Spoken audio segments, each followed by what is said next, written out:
So let's start with financial statement analysis of Tech Mahindra. Basically अभी तक हम visuals देखते थे टेक महिंद्रा में, लेकिन अब हम देखेंगे कि टेक महिंद्रा के अंदर जो उसके नंबर्स हैं वो क्या एक्सप्लेन करते हैं और उस नंबर से हम डेटा को एक्सट्रैक्ट कैसे करते हैं।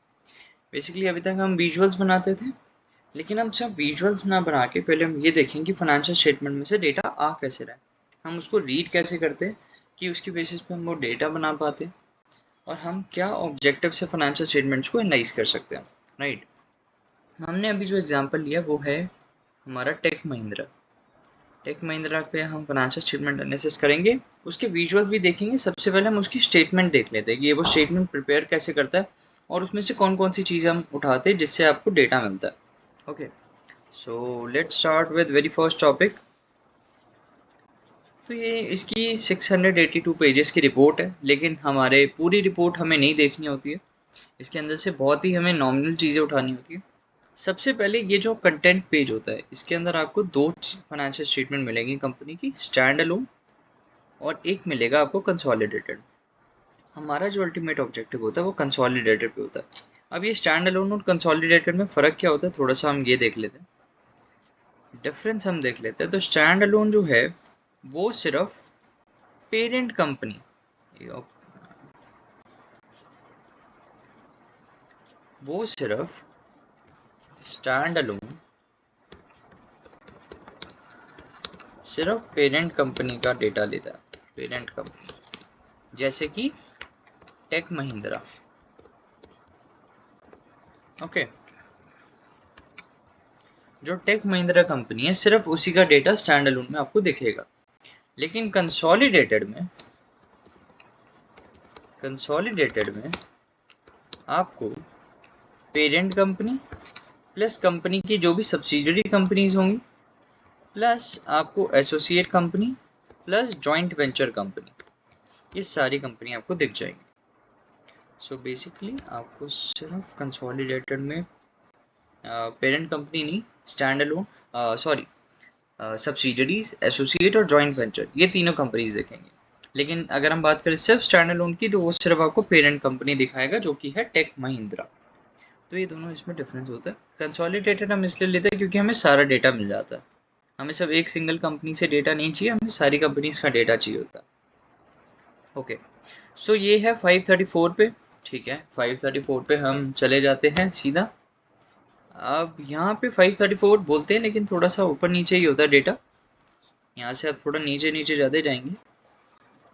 अल्टीमेटली फाइनेंशियल स्टेटमेंट्स होती क्या है, मेनली जो फाइनेंशियल स्टेटमेंट हम कहते हैं, ये तो बहुत बड़ी रिपोर्ट कहते हैं लोग, लेकिन अल्टीमेटली फाइनेंशियल स्टेटमेंट होती है ये तीनों।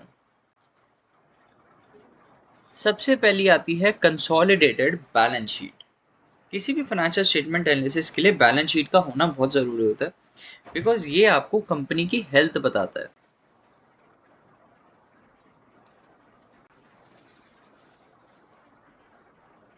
कंपनी की हेल्थ बताने के लिए आपको चाहिए कंसोलिडेटेड बैलेंस शीट, क्योंकि कंसोलिडेटेड बैलेंस शीट में आपको कंपनी के एसेट्स और कंपनी की लाइबिलिटीज़, यहाँ पे आपको कंपनी की लाइबिलिटीज़ और उसका इक्विटी, तीनों चीज़ें मैं आपको बता देता हूँ कि बेसिकली होता क्या है। देखिए, बैलेंस शीट बेसिकली कंपनी की हेल्थ कैसे बताता है। कंपनी के एसेट्स मतलब यहाँ पे हम थोड़ा सा लिख देते हैं, कंपनी के यहाँ पे होते हैं एसेट्स। अब एसेट्स का मतलब है कंपनी के जो राइट है, जिन पे कंपनी की ओनरशिप है, जिस पे कंपनी की ओनरशिप है, वो चाहे कुछ भी हो, प्लांट, मशीनरी, इक्विपमेंट्स, बिल्डिंग, कुछ भी, वो जिन चीज़ों पे कंपनी की राइट्स हैं, कंपनी ने खुद के लिए खरीदे हुए हैं, कंपनी को उससे रिटर्न भी मिलता है, वो सारे राइट्स, वो सारी चीज़ें ओनरशिप वाली, वो एसेट्स में आती है। ठीक है, इसमें सेकंड टर्म यूज होता है equity. What is this equity? So basically equity होता है कंपनी का internal fundings apart from loan. Right, देखिए, कोई भी बिजनेस को चलाने के लिए आपको एक तो खुद का पैसा लगाना पड़ता है, खुद लोन भी लेना पड़ता है। कभी कभी खुद के पास इतना पैसा नहीं होता है बिजनेसमैन के पास कि वो सारा पैसा खुद को फंड कर पाए, खुद के बिजनेस को फंड कर पाए, तो उनको बाहर से भी फंडिंग्स उठानी पड़ती है। या तो वो फंडिंग्स उठाते हैं अपने शेयर्स बेच के, तो उसे हम कहते हैं इक्विटी शेयर्स। लेकिन अगर वो बाहर से लोन लेते हैं तो हम उसे लाइबिलिटीज में कंसिडर करते हैं। हमारा थर्ड पॉइंट आ गया क्या, लाइबिलिटीज। सो लाइबिलिटीज बेसिकली आपका होता है डायरेक्ट बर्डन। ऑब्वियसली आपके पास लोन है, लोन एक बर्डन ही तो है, loan is not a good thing ना, बट लोन अगर आप सही से इस्तेमाल करें तो वो अच्छी चीज़ है। ऐसा नहीं है कि लोन हमेशा ही बुरी चीज़ है, लेकिन अगर आप अच्छी चीज़ों में इन्वेस्ट करें, उन पैसों को आप यूज़ करके कुछ सही जगह लगाएं, तो लोन आपके लिए बहुत अच्छा होता है। लेकिन लोन का फ़ायदा कहाँ नहीं होता, वो है कंपनी जब उस लोन को अच्छे से इस्तेमाल नहीं करती। कंपनी का फ़ायदा कब होगा, जब उस लोन को वो अच्छे से इस्तेमाल कर पा रही है। ठीक है, ओके। तो आपको पता चल गया कि बैलेंस शीट में हम क्या देखते हैं, कंपनी की हेल्थ। उसके अंदर आते हैं 3 चीज़ें। पहली चीज़ आती है आपकी एसेट्स, दूसरे इक्विटी, तीसरा आता है लाइबिलिटीज़। ये तीनों चीज़ें आपको बस इतना बताती हैं कि कंपनी जो है अपने आप को कैसे मैनेज कर रही है, कंपनी अपने एसेट्स को कैसे यूटिलाइज कर रही है, कंपनी अपने एसेट्स कितने इंक्रीज कर रही है, या फिर उसकी लाइबिलिटीज़ इंक्रीज डिक्रीज कितनी हो रही है, या फिर इक्विटीज़ में कितना डिफरेंस आ रहा है। ठीक है, हम बात करेंगे कि हम इसको एनालाइज कैसे करते हैं। अभी आप जस्ट ये देखिए कि कंसोलिडेटेड बैलेंस शीट, ये पहली चीज़ होती है। फाइनेंशियल स्टेटमेंट में आपको ये जो 680 पेज दिख रहे हैं ना, इन सब का काम होता है। जो बहुत ही ज़्यादा डीप में जाना चाहता है वो इस कंपनी की रिपोर्ट्स पढ़ता है, बट मेनली हमारे लिए सबसे पहले ये चीज़ आती है, कंसोलिडेटेड बैलेंस शीट। फिर उसके बाद आपको इक्विटी शेयर्स के बारे में पता चल गया, लाइबिलिटीज़ के बारे में पता चल गया। धीरे धीरे हम नॉन करंट लाइबिलिटीज़ और करंट लाइबिलिटीज़ के बारे में भी आपको एक्सप्लेन कर देंगे।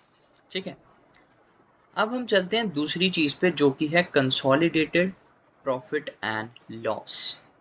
कंसोलिडेटेड और स्टैंड अलोन में क्या डिफरेंस है आपको समझ आ गया। कंसोलिडेटेड हमने क्यों चूज करा ये भी आपको पता चल गया। हमने कंसोलिडेटेड बैलेंस शीट भी देख ली। अब हमारा एजेंडा है consolidated statement of profit and loss. So basically आपने कंपनी की हेल्थ देख ली, ओके। आपको बैलेंस शीट में कंपनी की हेल्थ पता चल गई कि कैसी है। क्या कंपनी के आप प्रॉफिट्स नहीं देखोगे, कंपनी कितना कमा रही है, कितना खर्च रही है, कितना बचा पा रही है, राइट। कमाना और बचाना में बहुत फ़र्क होता है, तो ये चीज़ ध्यान रखिएगा। कंपनी जितना कमा रही है उतना बचा भी पा रही है, ये आपको बहुत ज़रूरी देखना होता है। इसीलिए हमारे पास इसमें भी 3 चीज़ें होती हैं, इसमें भी हम 3 चीज़ों पे फोकस करते हैं। वो है कंपनी का रेवेन्यू, जो कि आपको टॉप पे मिलेगा, रेवेन्यू फ्रॉम ऑपरेशंस।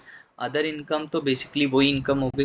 देखिए इन दोनों में डिफरेंस भी आपको मैं आने वाले टाइम में बता दूंगा, लेकिन रेवेन्यू फ्रॉम ऑपरेशंस और अदर इनकम को मिला के मिलता है आपको टोटल इनकम। फिर आप देखते हैं कंपनी के क्या क्या खर्चे थे।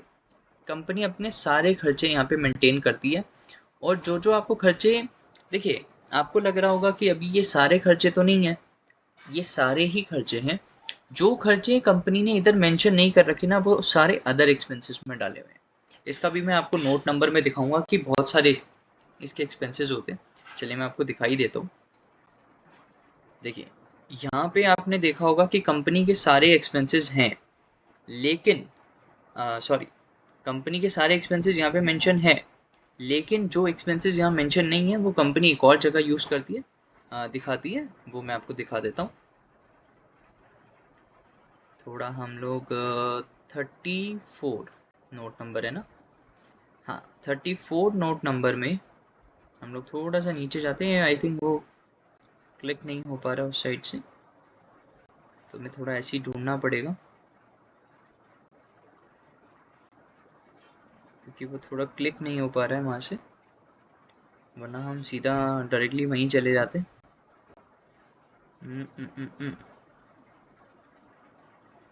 आई थिंक 34 नोट नंबर है ना, ओके। सो 34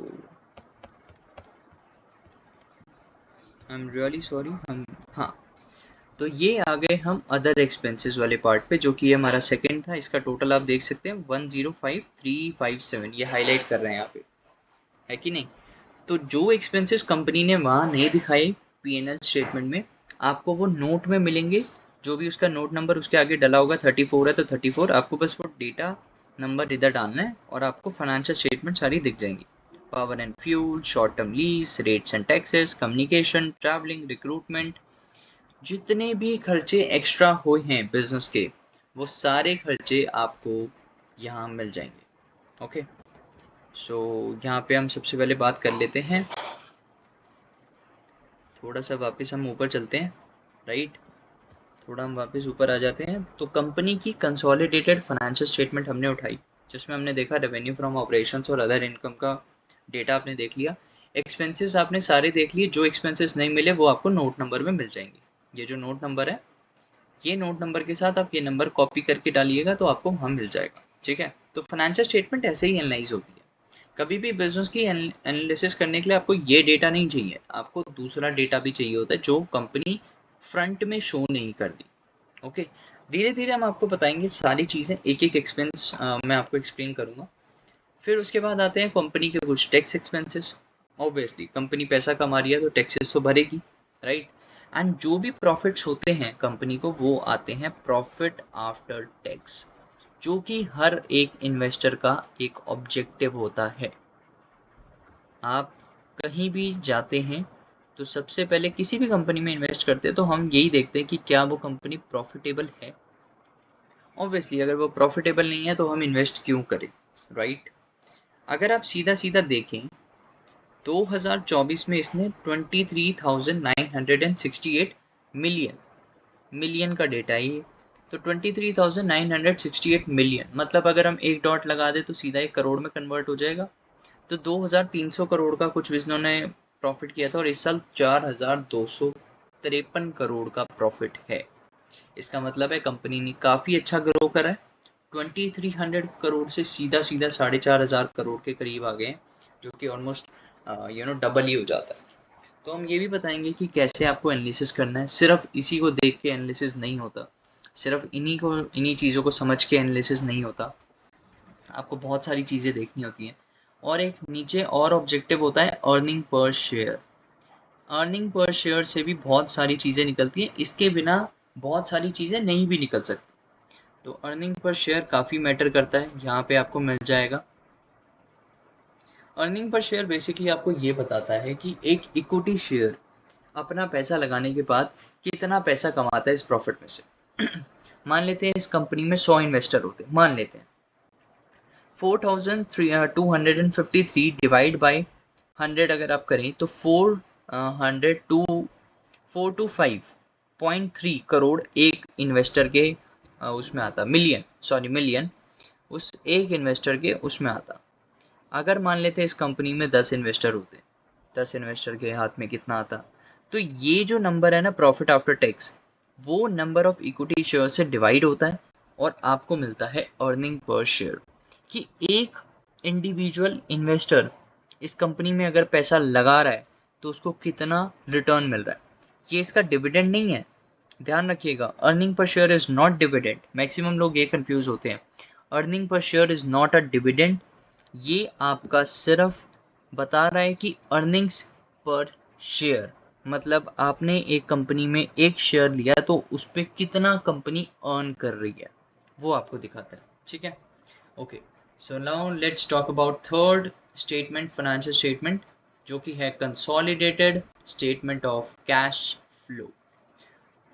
हमने बात कर ली कंपनी की हेल्थ कैसी होती है, हमने बात करी कंपनी के प्रॉफिट्स कैसे हैं, कंपनी कितना खर्च कर रही है, कंपनी कितना कमा रही है और कंपनी कितना बचा रही है।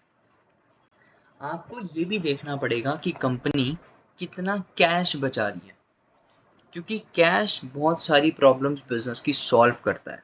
वाई?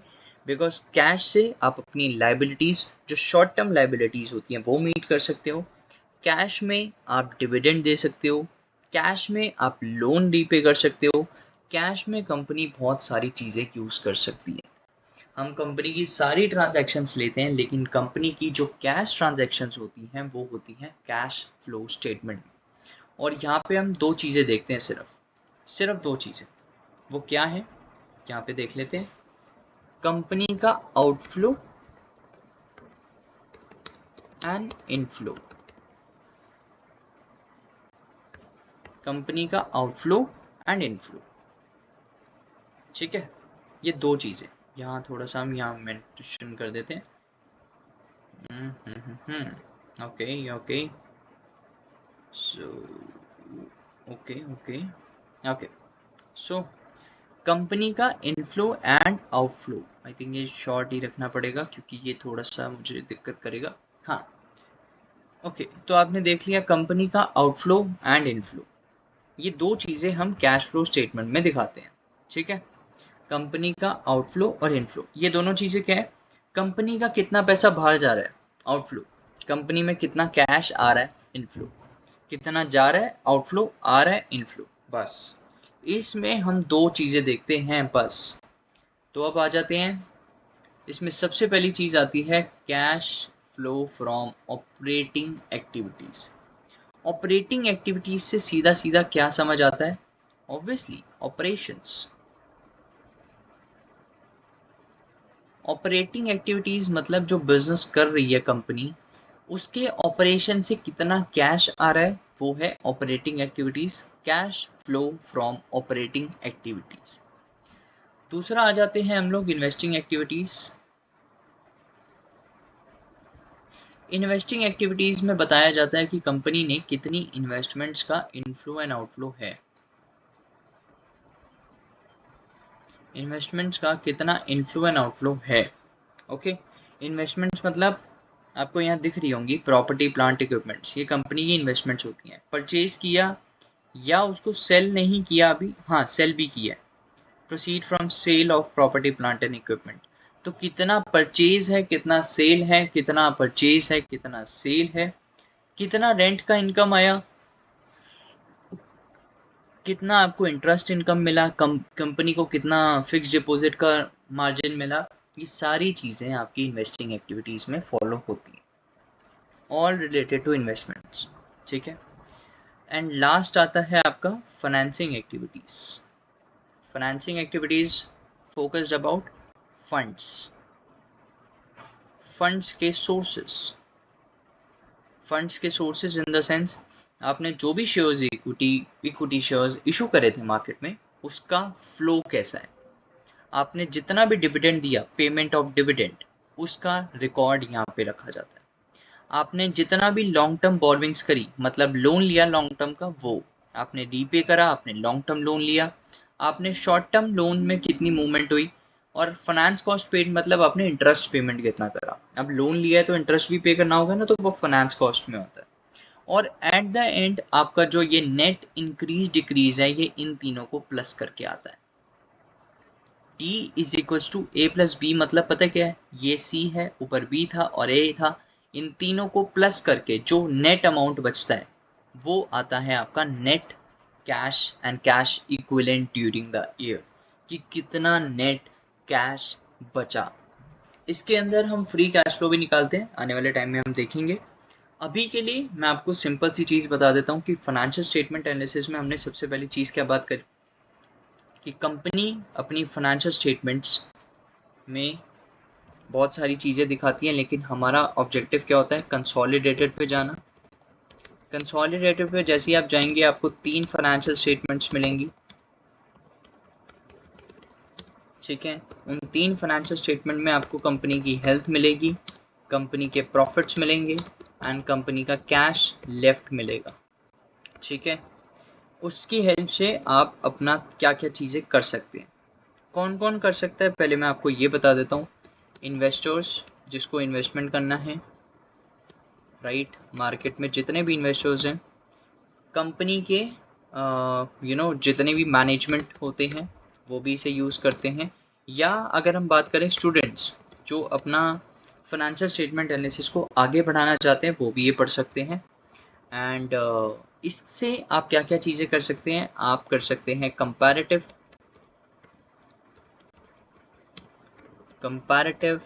स्टेटमेंट एनालिसिस, आप कर सकते हैं कॉमन एनालिसिस, वो भी मैं आपको बताऊंगा कि कॉमन एनालिसिस क्या होता है, एंड बहुत कुछ सारी चीज़ें आप कर सकते हैं। ऐसा नहीं है कि यहाँ पे आपको दिक्कत होगी, इसको हम सही कर देते हैं।